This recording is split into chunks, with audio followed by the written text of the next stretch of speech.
अस्सलाम वालेकुम नाज़रीन, आप देख रहे हैं न्यूज़ टॉक। मैं हूं यशवीन जमाल। पीटीआई के अंदरूनी इख्तिलाफात के बाइस बानी पीटीआई इमरान खान की रिहाई पर गुज़िश्ता चंद माह से कोई बड़ी पेशरफ्त सामने नहीं आ सकी है। एक वो वक्त भी था जब पीटीआई की क़यादत इमरान खान की रिहाई से मुतालिक दावे किया करती थी, लेकिन अब वो दावे भी हमें कहीं सुनने को नहीं मिल रहे। कभी कहीं बात होती है उनके हवाले से भी। आज से तकरीबन एक साल पहले पीटीआई की क़यादत अपने कारकुनान की तसल्ली और तशफ़ी के लिए उन्हें ये बताती थी कि इमरान खान माह रमजान से पहले जेल से बाहर होंगे, लेकिन जब ये मुमकिन ना हुआ तो पीटीआई की क़यादत ने ईद के बाद खान की रिहाई की नवीद सुनाई। अपने हर दावे के गलत साबित होने पर पीटीआई की क़यादत एक नया दावा कर देती है। इस तरह दावे करते और कारकुनान को दिलासे देते 1.5 साल से ज्यादा का अरसा गुजर गया है और अब लगता ऐसा है कि इमरान खान की जेल से रिहाई का सफर कम होने के बजाय मजीद तवील होता चला जा रहा है, क्योंकि आजकल पीटीआई की क़यादत आपसी लड़ाइयों में पड़कर इमरान खान की रिहाई के मकसद से बिल्कुल ही पहलू तही कर चुकी है, जिसके बाइस पीटीआई की क़यादत को न सिर्फ नाक़दीन बल्कि कारकुनों की जानिब से भी शदीद तनकीद का सामना करना पड़ रहा है।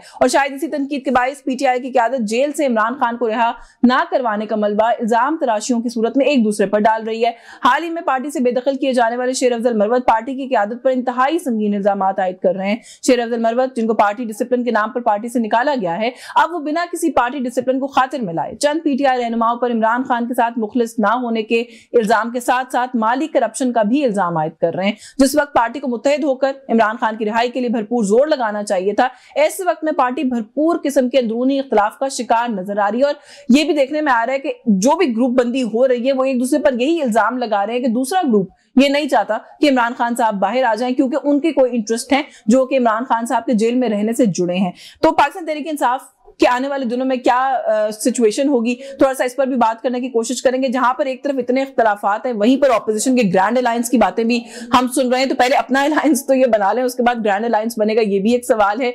आने वाले दिनों में गवर्नमेंट के लिए क्या ग्रैंड अलायंस कोई थ्रेट हो सकता है कि नहीं हो सकता, ये भी एक सवाल है जिस पर बात करने की कोशिश करेंगे। हम गुफ्तगू का आगाज करते हैं। सीनियर तज्जियाकार हैं, सीनियर जर्नलिस्ट है हमाद हसन साहब ने हमें ज्वाइन किया। बहुत शुक्रिया सर आपका, आपके वक्त के लिए। सीनियर तज्जियाकार और जर्नलिस्ट हैं ईसार राना साहब हमारे साथ मौजूद हैं। सर बहुत शुक्रिया आपका भी, आपके वक्त के लिए। और yet another senior journalist and anchor person PJ Mir साहब हमारे साथ मौजूद हैं। बहुत शुक्रिया सर आपका भी, आपके वक्त के लिए। मैं हमाद साहब सर आप ही से गुफ्तगू का आगाज कर लेती हूँ। क्या हो रहा है पाकिस्तान तहरीक इंसाफ के अंदर? ये तो एक अजीब सी सिचुएशन है। 4-4, 5-5 लोगों का एक धड़ा लगता है कि बन गया है, वो एक दूसरे के ऊपर इल्जाम तराशियां कर रहे हैं। और खास तौर पे ये मरवत साहब के निकाले जाने के बाद तो और ही सूरत हाल जो है वो दिलचस्प हो गई है। देखिए, ये पीटीआई की और इमरान खान की नाकामी है कि मुख्तलिफुल ख्याल लोग एक पार्टी में नहीं रह सकते, वरना माजी में इस तरह नहीं होता था। आप पीपल्स पार्टी की मिसाल ले लें। पीपल्स पार्टी में एक तरफ मजहबी धड़ा भी मौजूद था जब पीपल्स पार्टी बनी, यानी जिनका झुकाव राइट साइड पे था, लेकिन उसी पीपल्स पार्टी के अंदर शेख अब्दुल रशीद जैसा सोशलिस्ट धड़ा भी मौजूद था जिसकी क़यादत शेख अब्दुल रशीद कर रहे थे, लेकिन भुट्टो साहब को इकट्ठा रखा था और आखिर तक इकट्ठे रखा भी। इसी तरह बेनज़ीर भुट्टो की जमात में भी होता रहा। मुस्तफ़ा जतोई भी था और एतज़ाज़ हसन भी था और मुख्तलिफुल ख्याल लोग जिनके मफादात भी एक दूसरे से टकराते रहे, लेकिन वो एक दूसरे के साथ रहे। फिर नवाज शरीफ दौर में आप देख ले, चौधरी निसार और ख्वाजा आसिफ दो उनके इंतहाई अहम तरीन वज़रा थे, लेकिन दोनों के दरमियान बातचीत तक नहीं थी। ख्वाजा आसिफ ने एक टीवी इंटरव्यू में कहा कि हम दोनों के दरमियान बातचीत भी नहीं है। अभी भी कुछ इस तरह की है। चले, अब तो चौधरी निसार पार्टी में नहीं है, लेकिन उसके बावजूद भी नवाज शरीफ ने सबको रखा था। यहाँ पे एक मसला है ना जो आप ओवरलुक कर रहे हैं। 1.5 साल से ज्यादा हो गया है, लीडर जेल में है, 8 या 7 लोग हैं, एक ग्रुप है जिसको मुलाकात या एक्सेस हासिल है खान साहब से। कैसे साथ रखें, क्या करें? तो बड़ी एक एक्स्ट्रा ऑर्डिनरी सिचुएशन है ना जो पीटीआई ने फेस की है। यशफीन, तो क्या वो लोग जेलों में नहीं रहे? भुट्टो नहीं रहे, बेनजीर नहीं रहे? पार्टी का ऐसा ओवरहॉल हुआ उनमें से किसी करके उनके सारे पुराने लोगों को प्रेस कॉन्फ्रेंसेस करके जाना पड़ा। देखिए, एक मिनट आप मुझे थोड़ा सा वक्त दे। देखिए, भुट्टो साहब फांसी घाट में थे, लेकिन पार्टी फिर भी इज्तिमाई तौर पर खड़ी थी। बेनजीर भुट्टो जलावतन भी हुई, लेकिन पार्टी फिर भी खड़ी रही। नवाज शरीफ के साथ क्या कुछ नहीं हुआ। अटक से किले से लेकर अडियाला तक क्या मामलात चलते रहे, लेकिन पार्टी उसी तरह खड़ी रही। यहाँ पर वो चीज नहीं है। यहाँ पर मामला ये है कि इमरान खान मामूली सी मुखालिफत को भी बर्दाश्त नहीं करते। सच बात यह है कि एक डिक्टेटोरियल रवैया है इमरान खान का, कोई भी मुखालिफत, और ये एक तवील तारीख है, यानी जितनी तारीख पीटीआई की है, आप ख्वाजा ये जस्टिस वजीहुद्दीन अहमद से लेकर शेर अफजल मरवत तक देख ले, जिसने भी इख्तिलाफ किया, फौजी कसूरी को भी देख ले, मेराज मोहम्मद खान को देख ले, जस्टिस वजीहुद्दीन अहमद को देख ले, शेर अफजल मरवत को देख ले, जिसने भी इख्तिलाफ किया उसे बैक जुम्बिश कलम पार्टी से निकाल दिया। शेर अफजल मरवत उससे हम लाख भी इख्तिलाफ करें, लेकिन यही शेर अफजल मरवत था जब इमरान खान को अंदर किया तो इसी पार्टी में कौन निकल आया था? क्या ये गंडापुर मैदान में मौजूद था? क्या ये अली मोहम्मद खान मौजूद था? कोई भी मौजूद नहीं था। शेर अफजल मरवत मौजूद भी था, निकला भी था, अवाम को मोटिवेट भी किया था, कारकुनों को जगाया भी था, लेकिन उस शेर अफजल मरवत से आपका इख्तिलाफ हुआ और आपने पार्टी से निकाल दिया। तो जो बेसिकली आप ये कह रहे हैं कि इमरान खान साहब का रवैया है जिसकी वजह से पार्टी में इख्तिलाफात भी हैं। बिल्कुल, जब लीडर का रवैया यही हो और पुख्तूनख्वा के अंदर जो इस वक्त हब है, जो एक बड़ी ताकत पीटीआई की इस वक्त पुख्तूनख्वा में मौजूद है, वहां पर इतने ज्यादा धड़े बन चुके हैं कि चीफ मिनिस्टर खैबर पुख्तूनख्वा अली अमीन गंडापुर तो बजाते खुद एक चेयरमैन के रूप में आ चुके हैं। उनको हटाने के बावजूद भी हटाना इतना आसान नहीं है। उनका मजबूत धड़ा मौजूद है, उनके कुछ पसे पर्दा रास्ते मौजूद। आती हूँ जुनैद अकबर साहब भी बड़े प्रोमिनेंट हो रहे हैं। जुनैद अकबर साहब को लेकर भी आज मैं देख रही थी कि कुछ लोगों ने एतराजात पार्टी के अंदर करना शुरू कर दिया, तो एक और ग्रुप भी निकल आया जो एंटी जुनैद अकबर है। मैं थोड़ा ईद के बाद एहतजाज शुरू होगा तो फिर कुछ और चीजें भी ज्यादा वाज़ेह होंगी। नहीं, लेकिन केपीके के इशू पे मैं आपसे मजीद तफसील से बात करती हूँ, आपके पास खबर भी होती है उस वहां के इशूज को लेकर। ईसार राना साहब, सर आप कैसे देख रहे हैं ये जो पाकिस्तान तहरीक इंसाफ में ऐसा लगता है कि जहां बात करें, जिधर तवज्जो करें वहां पर एक लड़ाई है जो खुली हुई है। फिर जो थोड़ी बहुत कसर थी वो फवाद चौधरी साहब ने और शेर अफजल मरवत साहब ने पूरी कर दी है। आप इसको किस तरीके से देख रहे हैं? ये जो नाकामियां हैं पाकिस्तान तहरीक इंसाफ की, खान साहब की रिहाई अभी तक नहीं करवा सके, वो मलबा एक दूसरे पर डालने की कोशिश कर रहे हैं या उससे तवज्जो हटाने की कोशिश कर रहे हैं, हो क्या रहा है? एक तो मुझे ना, आई एम सॉरी, बड़ी हंसी आती है बाज़ औक़ात हमारे तजज़ियों पे। मैं किसी पे तनकीद नहीं कर रहा, मैं एक जनरल बात कर रहा हूँ कि जी एक अगर मरवत इधर उधर हो गया तो जी पार्टी तकसीम हो गई, तबाह हो गई। खान साहब का रूलत जो रवैया है वो आमराना है। तो ये शाहिद खाकान अब्बासी, मिफ्ता इस्माइल, जावेद हाशमी, गुलाम दस्तगीर, शोएब निसार, ये कहाँ चले गए? ये वो बड़े जमहूरी तरीके से गए मुस्लिम लीग नून छोड़ के। ये एतजाज हसन, लतीफ खोसा जैसे लोग जो पीपल्स पार्टी छोड़ गए। एक बंदे को आपने 2 साल से जेल में रखा हुआ है, उसका बाहर राब्ता किसी से कोई नहीं है। अदालतें, इदारे, हुकूमत, हर शय जो है उसके खिलाफ खड़ी हुई है, एक अकेले आदमी के खिलाफ। फिर आप कहते हैं वो देखे जो उसका फैसला ठीक नहीं यार, खुदा का खौफ करे यार। एक बंदे को आपने बिल्कुल चारों तरफ से बांधा हुआ है और फिर कहते देखो जी फैसले सही नहीं कर रहा। तो ये जिनके नाम लिए, इनके फैसले किसने किए? इन्होंने पार्टियां क्यों छोड़ी अपनी? शाहिद खाकान अब्बासी जैसा वजीर आजम जो रहा उसने क्यों छोड़ दी? मिफ्ता इस्माइल जैसे वजीर खजाना ने क्यों छोड़ दी? अच्छा, लेकिन एक छोटी सी चीज ऐड कर दूं, राना साहब जो बात कर रहे थे ना, हमाद साहब, वो छोड़ने के ऊपर बात नहीं कर रहे थे। ये जो इतनी ज्यादा डिवीजन है, धड़े बंदी है आपस में, सर लड़ के उनको समझ नहीं आ रही क्या करना है, वो शायद उसकी बात कर रहे हैं। दूसरी बात, एक मिनट सर, उन्होंने मुश्किल वक्त में पार्टी को नहीं छोड़ा था, पार्टी इक्तिदार में आई तो छोड़ा। जी राना, अब सुन ले मुफ्ती, मुश्किल वक्त का भी मैं जरा थोड़ा सा अर्ज कर दूं अम्बाद भाई। जब जुल्फकार अली भुट्टो को जिस दिन फांसी की सजा हुई थी ना, उस दिन पीपल्स पार्टी सिंध के बड़े जो 5-7 लीडर थे उन्होंने पार्टी की थी। It is on record. जब उन्हें एक फोन किया गया कि भुट्टो साहब को फांसी हो रही है तो छोड़ो यार, पार्टी में चल रही है, आ जाओ उधर आना है, तो इट इज ऑन रिकॉर्ड। ठीक है, मुश्किल वक्त में इनके कुड़म ने क्या कहते हैं, इसहाक डार साहब ने एफिडेविट लिख के दिया है नवाज शरीफ साहब के खिलाफ कि मैं इनके खिलाफ, मैं इनकी मनी लॉन्ड्रिंग करता रहूं। हाँ, पता नहीं कौन से मुश्किल, एक बंदा 2 साल से अंदर है, फिर हम ये कह रहे हैं ये नहीं छुड़ा सकते। और भाई ये कैसे छुड़ा सकते हैं? कोई इमरान खान कोई मतलब वो इसलिए थोड़ी कैद है कि उसने कोई जुर्म किए हुए, उसके तो जुर्म ही कुछ और है। 250 केस उसके ऊपर जो बने हुए हैं, तो क्या ये अदालतें उसमें उसको सुनवाई कर सकती है ओपनली इंसाफ के साथ? उसकी लड़ाई कहीं और है, उसे सजा कोई और मिल रही है। जिन्होंने माफ करना होगा तो तब ये सारी अदालतें भी माफ कर देंगी, जैसे नवाज शरीफ का किया कि फिर बायोमेट्रिक भी घर हो जाएगा, सब कुछ हो जाएगा। ये लोग जो बाहर बैठे हुए हैं, ये वो लोग हैं, बस एक जुमला सुन लीजिए, ये जो लोग बाहर बैठे हुए लोग हैं, ये वो लोग हैं जिन्होंने समहाउ बहरहाल पीटीआई को जिंदा तो रखा हुआ है, धड़े बंदियां या कुछ भी हो। आप लाहौर में रहती हैं, आपको पता होगा कि आप जाए ना तो 10 दुकानें कुल्फी वाले की, लेकिन बाबेदी कुल्फी कोई बिकती है, जितने थे बाबेदी फोटे। सही है, 100 दुकानें बना, 100 धड़े बना ले। सुबह से मरियम शुरू होती है इमरान खान इमरान खान इमरान खान, नून लीग शुरू होता है इमरान खान इमरान खान, मीडिया शुरू होता है इमरान खान इमरान खान।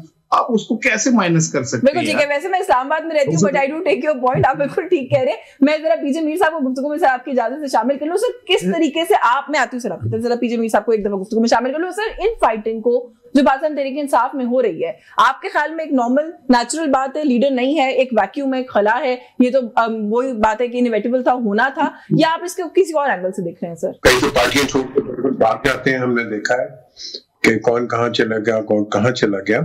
ऐसे वक्त के ऊपर आपने मेजॉरिटी दिखानी है और अपने आप को एक सॉलिड पार्टी दिखानी है।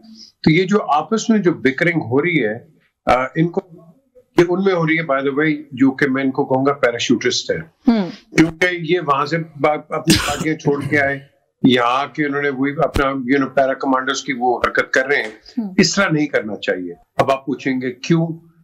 जो भी इमरान के केसेस हैं वो कोर्ट्स में हैं, और कोर्ट्स में अगर हुकूमत आती है खुल के भाई हम देंगे, but at the end of the day हुकूमत इंटरफेयर नहीं कर सकती है, तो फिर आपकी सारी जुडिशरी है कॉम्प्रोमाइज्ड है। इमरान के केसेस भी सबको पता है कितने सच्चे हैं कितने झूठे हैं। तो at the end of the day अगर तो हमें इंसाफ चाहिए तो ये जो कोर्ट्स बैठे हैं ये सही, हर एक इंक्लूडिंग इमरान, इंक्लूडिंग पीजे मीर साहब, सर आपकी ऑडियो में सर कोई इशू आ रहा है, हम उसको थोड़ा सा फिक्स करने की भी कोशिश करते हैं। मुझे एक ब्रेक का भी कहा जा रहा है, ब्रेक से वापस आके व्यूअर्स हम गुफ्तगू को यहीं से आगे बढ़ाएंगे, हमारे साथ रहिए। जी वेलकम बैक नाज़रीन। ब्रेक पे जाने से पहले हम बात कर रहे थे पाकिस्तान तहरीक इंसाफ में जो धड़ेबंदियां हैं उसके हवाले से। पीजे मीर साहब, सर आपका कमेंट बीच में रह गया था, अगर उसको कंप्लीट कर लें। जो बात आप कर रहे थे, आपने कहा कि जो केसेस हैं वो किस नौयत के हैं, कितने फेयर हैं, वो सब जानते हैं, इंसाफ जो है वो आखिर में कोर्ट से होगा, if I am not wrong, आपका यही पॉइंट था? जी बिल्कुल। मेन चीज ये है यास्मीन कि हमने ऐसे केसेस इतनी जल्दी 150-250 केसेस इतनी जल्दी किसी पे नहीं देखे।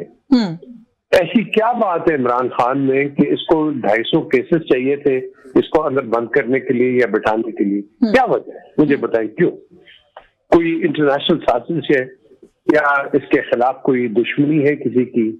क्या वजह क्या है? क्या ये मुहब्बुल वतन नहीं है? क्या ये पाकिस्तान का कोई दुश्मन है? आप इन चीजों को गेज करें ना। इसने तो पाकिस्तान का नाम जाके बाहर रोशन किया हुआ है। मैं इसकी पार्टी का नहीं हूँ, ना मैं किसी और पार्टी का हूँ। मैं तो एक एज ए न्यूट्रल ऑब्जर्वर देखता हूँ कि हमारा जो भी कोई हीरो होता है हम उसको पकड़ के रगड़ना शुरू कर देते हैं। आपने किसी लीडर को देखा है कि बाइज्जत तरीके से आपने उसको निकाला हो? नवाज शरीफ को देख लो, बेनजीर को देख लो, उससे पहले आप किसी को भी देख लो। अब आपने जलील करके हर एक को आप निकालते हैं, फिर आप उसको गंदा करते हैं कोर्ट्स के अंदर, फिर आप कहते हैं पाकिस्तान के अंदर आइकॉन्स कोई नहीं। ये कैसे आइकॉन्स आएंगे जब हमारा रवैया ही इस तरह होगा? ये वही पुलिस है ना कि जो आपके पीछे गन्स लेके चलती है और आपकी मुहाफिज है, ये वही पुलिस है जो आपको आगे लेके चलती है, आपने हथकड़ियां पहनी हुई। सो द क्वेश्चन इज, हम लोगों को दिखाते क्या है? हम अपने आप को क्या दिखा रहे हैं? हम किस किस्म के आदमी हैं? सो बिल्कुल ठीक है सर, आपका पॉइंट फिर वही है कि लैक ऑफ लीडरशिप है इस वक्त पीटीआई के अंदर, जिसकी वजह से ये सारी कंफ्यूजन जो है वो हो रही है। और इमरान खान साहब जिस तरह से ज़ेरे अताब हैं वो जो है वो फैक्टर है। हमाद हसन साहब, आप सर कुछ ऐड करना चाह रहे थे पहले, वो तो जरूर कीजिएगा। साथ में मुझे ये बताएं, क्योंकि आप जाहिर है केपीके के एंड से भी देख रहे होते हैं चीजों को, खबर भी होती है आपके पास, मजीद धड़ेबंदियां आप देख रहे हैं पाकिस्तान तहरीक इंसाफ के अंदर, और मकसद क्या होगा अगर ये धड़ेबंदियां होंगी? देखिए बात तो पहले ये मकसद ये है, मैं बार बार कह रहा हूं। पीजे साहब आपकी तरफ आती हूं सर, मैं जरा हमाद साहब को शामिल कर लूं गुफ्तगू में। Sure please do. ये देखिए, पहले बात तो मैं ये कर रहा था कि इसार राना साहब ने जो बात की वो अलग बात थी। मैंने कहा कि मुश्किल हालात में पार्टी रहनुमा जो थे वो अपने लीडर के साथ खड़े रहे। अब अगर इसाक डार ने एफिडेविट दिया था तो वो एस्टेब्लिशमेंट का जबर था, वो अलग चीज है। लेकिन जब एस्टेब्लिशमेंट का मजमूई जबर पार्टी पर आया तो पार्टी के साथ तो वो खड़े रहे, उन्होंने तो अपने लीडर को नहीं छोड़ा। जबर की वजह से छोड़ना तो एक अलग चीज है। आपने पूछा खैबर पुख्तनख्वा के हवाले से। खैबर पुख्तनख्वा में धड़ेबंदियों का अंदाजा आप इससे लगा ले, इमरान खान को जिस दिन जेल की सजा हुई थी और गंडापुर साहब उन्हें मिलने गए थे, जो मेरे इंफॉर्मेशन है, तो इमरान खान ने 2 लोगों के नाम दिए थे, कि साबिक वजीर इत्तलात जो है सूबे के कामरान बंगश उनको ले एज मुशीर और साबिक वजीर खजाना तैमूर झगड़ा इन दोनों को इंडक्ट कर ले कैबिनेट में। और मशाल यूसुफजई का भी कहा था। 1 महीने से ज्यादा गुजर गया, अभी तक अली अमीन गंडापुर ने उस पर अमल नहीं किया। यानी जब लीडर ने कहा था तो फिर गंडापुर को करना चाहिए था। तो इसका मतलब यह है कि गंडापुर इमरान खान की हर बात नहीं मान रही है। दूसरी बात यह कि तभी पार्टी ओहदे से हटा दिए गए, पार्टी ओहदे से तो पहले हटा दिए गए, लेकिन अब वहां पर सूरत हाल ये कि असेंबली के अंदर जो नौजवानों का एक बड़ा ग्रुप है उसे गंडापुर ने अपना ग्रुप बना लिया है। इनमें मीना खान अफरीदी भी हैं जो पेशावर से, जिसने समर बेलोर को शिकस्त दी थी, ISF से आए हैं और सूबाई वजीर हैं। इसमें सुहेल अफरीदी भी हैं, ये भी ISF से आए हैं। इसमें एहतशाम खान भी है जो मुशीर सेहत है। इसमें शफी जान भी है जो कोहाट से MP नहीं, लेकिन ये लोग वो हैं जो आप कह रहे हैं गंडापुर के साथ हैं। ये गंडापुर के साथ हैं। दूसरी बात, जुनैद अकबर साहब ऑपरेट कर लेंगे फिर इन हालात में? जुनैद अकबर इतने रसूख जुनैद अकबर के नहीं है कि वो गंडापुर को हैंडल कर सके। दूसरी बात यह कि इसी असेंबली में 30 के करीब वो MPs बैठे हुए हैं जिन्होंने पहले गारंटी दी थी इलेक्शन से पहले। और ये तो मैं नहीं कह रहा, ये तो इसी PTI के शौकत यूसुफजई जो साबिक वजीर है उन्होंने कहा था कि मैं इलेक्शन इसलिए हार गया था क्योंकि मैं एफिडेविट नहीं दे रहा था। ये तो शौकत यूसुफजई की बात है, मेरी नहीं है। तो गोया इस पार्टी में 30 के करीब वो MPs भी बैठे हुए जिन्होंने गारंटी दी है। तो गंडापुर का अपना ग्रुप भी है, एफिडेविट वाले 30 के करीब MPs भी हैं। जुनूब के सारे MPs गंडापुर के साथ खड़े हुए थे जब नॉर्थ और सेंट्रल पुख्तनख्वा के ग्रुप्स आए थे, आतिफ खान, शाहराम तरकाई, कैसत कैसरदीर ग्रुप, तो वो जुनूब वाले सारे गंडापुर के साथ। ग्रुप बंदी अभी है भी और ये मजीद बढ़ेगी। गंडापुर को इतना आसान नहीं है जितना समझा जा रहा है। इज़हार राना साहब से थोड़ा सा मैं फ्यूचर की अगर बात कर लूं, फवाद चौधरी साहब भी सर मैदान में आए हैं और वो जो इस वक्त एक्टिव लीडरशिप है PTI की उसमें से किसी को भी बख्श नहीं रहे, सब पे इल्जामात लगा रहे हैं। फिर वो साथ में ये भी कह रहे हैं कि मैं रिलीज इमरान खान कमेटी बनाऊंगा और जितने पुराने वो लोग हैं जो कि जिनको मजबूरन पार्टी छोड़नी पड़ी मैं उनको शामिल करूंगा और हम इमरान खान की रिलीज के लिए काम करेंगे क्योंकि इनके बस की तो बात नहीं है। कैसे देख रहे हैं इस सिनेरियो को आप? फवाद चौधरी साहब भी सिर्फ अपनी स्पेस जो है वो लेना चाह रहे हैं। हाँ। जाहिर है वो एक सियासतदान है और सियासत से बाहर है, तो उन्हें एक स्पेस चाहिए। अदरवाइज फवाद चौधरी साहब को भी इस बात का पता है कि इमरान खान की रिहाई ना अदालतों से होनी है ना किसी और तरीके से होनी है, जहां से होनी है उन्हें पता है। हाँ, ये जरूर है कि PTI का जो नैरेटिव है पिछले कुछ दिनों से वो जरा कमजोर पड़ा है और पंजाब में मरियम साहिबा की जो मीडिया स्ट्रेटेजी है वो कामयाब है और वो छाई भी नजर आती है, जबकि PTI बिल्कुल नहीं नजर आती। उसकी वजह यह कि PTI के पास जो नैरेटिव बिल्ड करने वाले लोग हैं वो नहीं है और अपने तौर पे लोग करते रहे जो भी करना है, लेकिन एक जो नैरेटिव बिल्डिंग होती है वो नहीं है। तो फवाद चौधरी जैसे लोग जो हैं वो एक्सपर्ट हैं इस काम के। हाँ। और मैं तो खुद ये कहता हूं कि अगर फवाद चौधरी जैसे लोग वापस आते हैं वो कभी जो लौट के आए तो नहीं देखना उन्हें गौर से, जिन्हें रास्ते में खबर हुई कि ये रास्ता कोई और है। हाँ। तो अगर ये खबर हो जाए और वापसी हो जाए तो कोई इतनी बुरी बात नहीं है। आपने ये कौन सी रजिस्ट्री करा ली PTI की अपने नाम के, बस अब कोई और अंदर नहीं आ सकता। नहीं, हमने तो किसी ने रजिस्ट्री नहीं कराई, लेकिन ये नाराजगी का इजहार इमरान खान साहब की तरफ से ही बाहर आया था कि शायद जो लोग इस तरीके से गए हैं वो उनको नहीं लेना चाहते, तो इसलिए क्वेश्चन है। लेकिन सर इसमें ऐड कर दूं, इमरान इस्माइल साहब जो है उन्होंने भी इसी तरह की कुछ सिमिलर ट्वीट की। तो क्या 9 मई से पहले वाली PTI की सारी लीडरशिप आहिस्ता आहिस्ता आप समझते हैं कि इकट्ठा होगी? अब वो इकट्ठी हो चुकी है, उनके दरमियान एक खामोश अब वो हो चुका है, कुछ मीटिंग्स भी हो चुकी हैं, कुछ मामलात भी हो चुके हैं और इमरान इस्माइल हैं और भी कुछ लोग हैं, वो सारे एक प्लेटफॉर्म पे इकट्ठे हो रहे हैं। और देखें, इसका एक बात मैं आपको बता दूं कि ये आपस में जितना मर्जी लड़े, ये ग्रुप ये लड़े, लेकिन इमरान खान के नाम और छतरी के बगैर इनमें से कोई ग्रुप कामयाब नहीं हो सकता। हाँ, जो ऊपर बैठे लोग हैं उनकी ख्वाहिश है कि बाहर PTI इतनी तकसीम दर तकसीम हो जाए कि आम वर्कर ये परेशान हो जाए कि असल हमने किसके पीछे चलना है। हाँ। असल कौन मुखलिस है इमरान खान के साथ, क्योंकि दोनों यही कहेंगे, तो दोनों के पास बहुत सारी दलीलें भी होंगी। हाँ। लेकिन आखिर में जाके अगर कहीं कोई बात हुई तो मेरा ख्याल है कि जब इमरान खान बाहर आएंगे तो ये सारा कुछ सिस्टम और ये लोग और ये वो सब कुछ जो है अपनी अपनी असल जगह पे आ जाएंगे, क्योंकि यानी कि सर आपकी बात से मैं ये समझी हूँ कि आप ये कह रहे हैं कि ये जो तफरीक है ये सिस्टमैटिक तरीके से क्रिएट की जा रही है। हाँ जी बिल्कुल, और ये ताकतवर लोगों की तरफ से की जा रही है और वो ये चाहते हैं कि पीटीआई के अंदर इतने ग्रुप बन जाए कि पीटीआई कोई एक मुश्तरका प्लानिंग के तहत आगे ना बढ़ सके। दिस गोज ऑन टू से कि पीटीआई के अंदर प्लांटेड लोग हैं जो फिर हाथों में खेल रहे हैं। प्लांटेड लोग हैं का क्या मतलब है? पीटीआई के अंदर अक्सरियत प्लांटेड लोगों की है। अच्छा, पीटीआई के अंदर इस लीडरशिप में ज्यादातर शाम को जाके कहीं और रिपोर्ट कर रहे होते हैं और वो एक एक चीज बता रहे होते हैं, अहवाल बता रहे होते हैं कि क्या हो रहा है क्या नहीं, और फिर वहीं से तो लाइन लेके वो आगे बढ़ते हैं। तो ऐसे लोगों के अंदर सिवाय है कि होम्योपैथिक सी प्रेस कॉन्फ्रेंस कर लें और कुछ नहीं कर सकते। अगर ये लोग अवामी होते, इनकी जड़ें अवाम में होती तो अवाम को मोबिलाइज कर पाते। अब तो अवाम को इन्होंने इस सतह पे मायूस कर दिया कि उन्हें निकालना भी एक बड़ा मसला है। मोबिलाइज कर रहा था ना क्या अंजाम। हाँ, लेकिन शेर अफजल साहब के साथ क्या हुआ वो एक अलग माजरा है। वो कल निकल के फिर शेर अफजल बाहर निकल के जो कहते थे ना कि इमरान खान ने ओवरसीज के लिए ये कहा है वो कहा है, वो बाद में सब झूठ साबित होता था।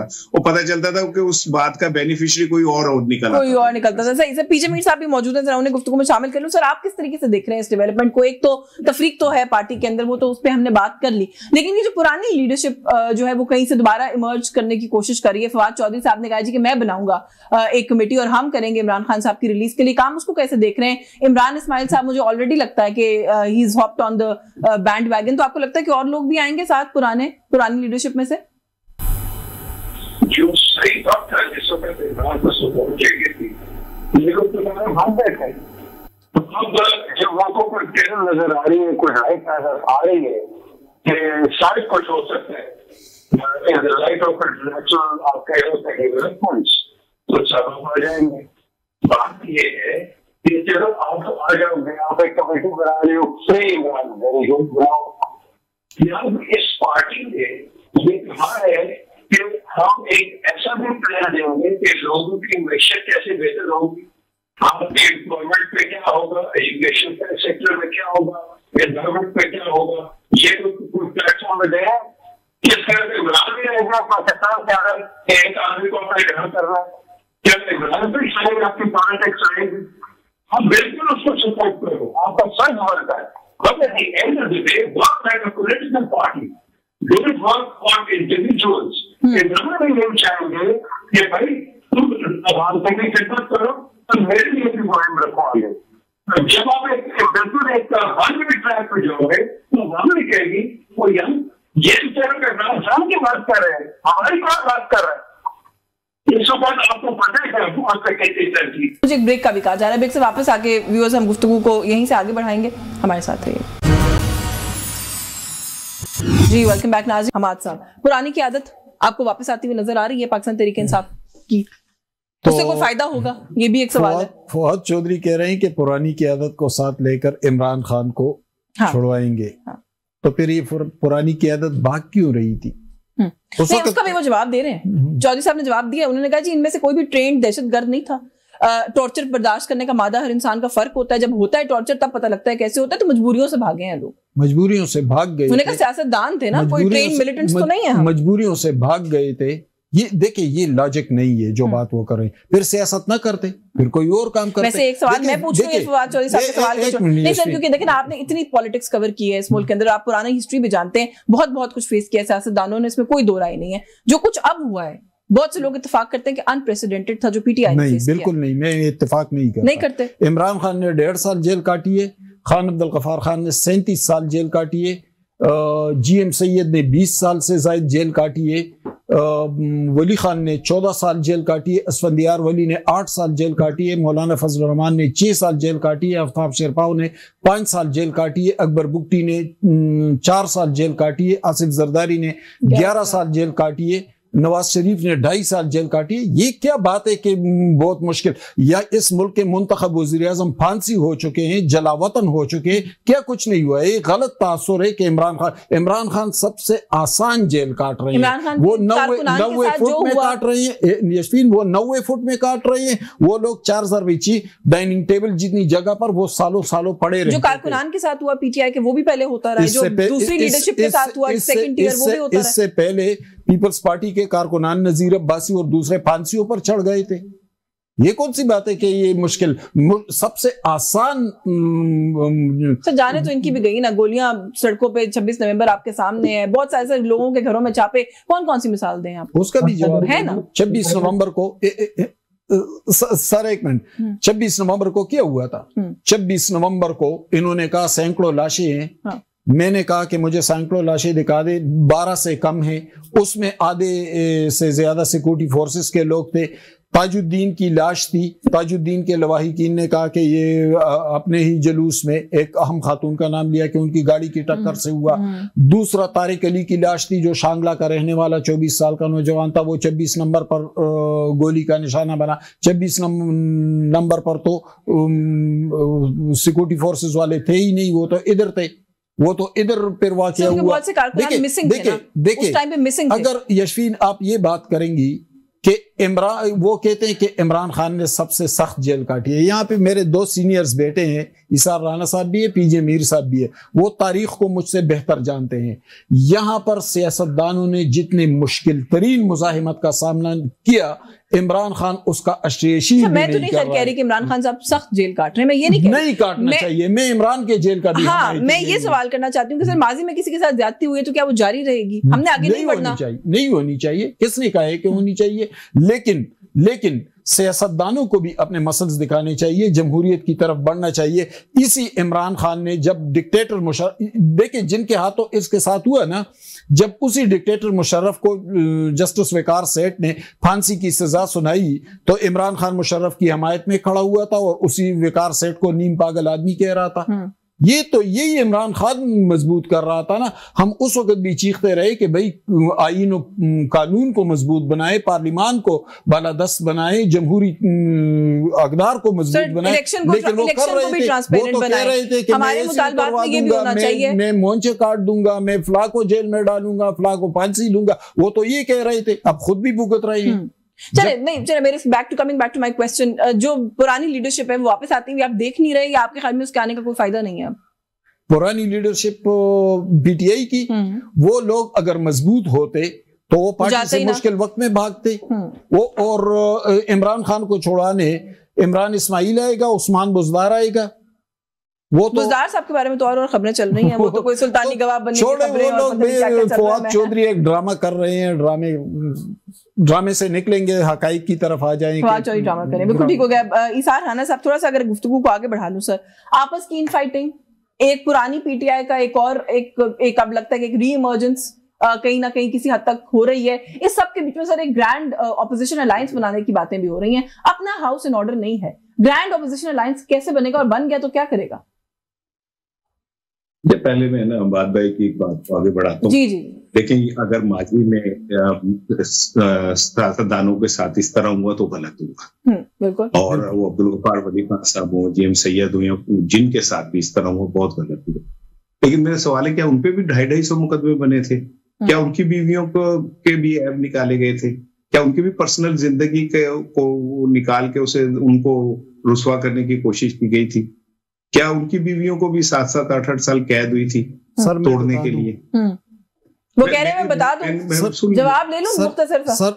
सर अताउल्लाह मेंगल, जी कर पाते। तो मैं तो इस सारे को, जो ये डार्क एज है, चाहे वो पहले थी अब थी, मैं उसको वो कर रहा हूँ। दूसरी बात ये, जो मैं पहली बात से पहले भी कहा था कि देखिए ये जो मर्जी कर लें, ये नई लीडरशिप और ये सुनवाई नहीं होनी जब तक इस्टेब्लिशमेंट ने माफ नहीं करना पीटीआई को माफी नहीं मिलनी। ठीक हो गया। अब ये एक अलग चीज है कि इस्टेब्लिशमेंट के दिल में अगर पीटीआई के कभी कोई गुंजाइश पैदा होगी तो कब होगी, और किन बुनियादों पर, ये है सवाल असल। और मैं तो ये कहता हूं बार बार कि पीटीआई पाकिस्तान की एक हकीकत है। अगर माजी के अंदर ANP पे पाबंदी लगी और दीगर जमातों पे लगी तो गलत था। आज अगर गैर एलानिया PTI पे पाबंदी है तो ये भी गलत है। और मैं तो सिस्टम के साथ खड़ा हूँ, मैं तो जमहूरियत के साथ खड़ा हूँ कि जमहूरियत को पनपना चाहिए। ये क्या हुआ कि कभी भुट्टो फांसी लग जाए, कभी नवाज शरीफ बाहर चले जाए, कभी इमरान खान वो हो जाए, कभी वली खान के साथ ऐसा हो जाए, हसफन के नाखून उतर जाए। क्यों हो भाई? पॉपुलर लीडरशिप हमेशा क्यों कटहरे में खड़ी हो जाती है? हमें आगे बढ़ना चाहिए, हमें सीखना चाहिए और हमें गुंजाइशें देनी चाहिए।